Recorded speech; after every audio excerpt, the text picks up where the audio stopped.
مقبرہ be be جوندی، اور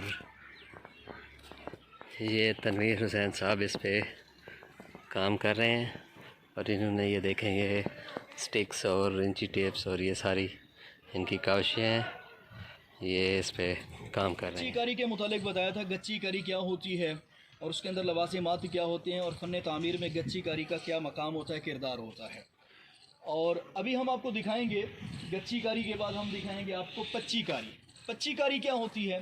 پچی کاری کی تعریف پہلے سن لیجئے۔ پچی کاری یہ ہوتی ہے کہ فن تعمیر کے اندر پچی کاری کا اگر استعمال ہو تو اس سے عموماً اسلامی فن تعمیر کہا جاتا ہے، کہ اسلامی فن تعمیر کے ماہرین ایسے تھے جو پچی کاری کو جیومیٹری طرز پر اور کاشی کاری کو جیومیٹری طرز پر اس کے نشان کھینچتے تھے۔ لوگ سمجھتے ہیں کہ یہ آڑی ترچھی لکیریں کھینچ کے کسی نے ویسے پھول بنا دیا، گل اور بیل بوٹے بنا دیے، شاخیں ٹہنیاں پتے بنا دیے، ایسا نہیں ہوتا۔ آج سے 6 صدیاں قبل ہمارے پاس الحمدللہ ایسے معمار موجود تھے کہ جنہوں نے فن تعمیر کی باقاعدہ طور پہ جا کر ڈگریاں حاصل کی ہوئی تھی، اسناد حاصل کی ہوئی تھی، اور اس کام کے اندر ان کا ہاتھ بہت وسیع ہوتا تھا۔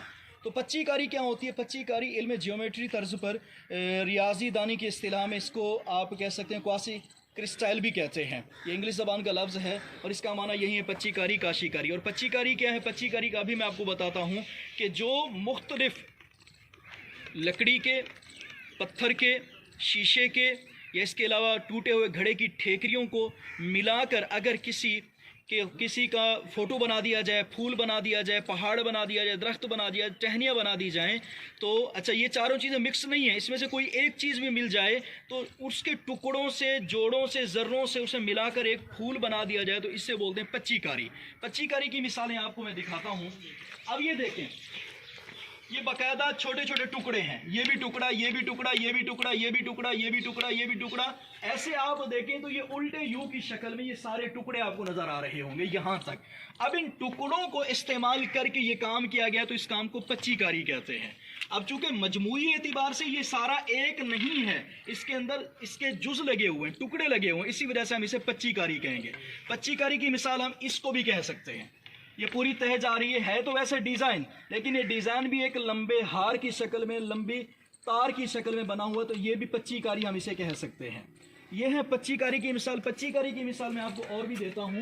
یہ پچی کاری کی مثالیں آپ کو اس پوری بلڈنگ میں، ہم یہ بیچ میں جو سٹار نظر آ رہا ہے یہ 6 کونوں والا، اس سٹار کو دیکھیں تو اگر ہم اس کو ٹکڑوں کی شکل میں، آپ یہاں پہ آ جائیے، اس سٹار کو ہم ٹکڑوں کی شکل میں دیکھیں کہ یہ 6 ٹکڑے کونے والے اور بیچ میں ایک ٹکڑا، ہم مجموعی اعتبار سے دیکھیں تو یہ پچی کاری کا کام ہے۔ مجموعی اعتبار سے دیکھیں تو یہ پچی کاری کا کام ہے، اور اس کا ایک اور نام بھی ہے، وہ اگلی ویڈیو میں انشاءاللہ میں عرض کروں گا۔ تو اس پوری بلڈنگ میں آپ اس کا فرنٹ ہے، آپ دور دور تک، اوپر تک دیکھیں، آپ کو نظر آئے گا کہ اس کے اندر پچی کاری کا بے شمار کام کیا گیا۔ ہم گننے میں لگ جائے نا پچی کاری کا کتنا کام ہے تو سینکڑوں میں چلا جائے۔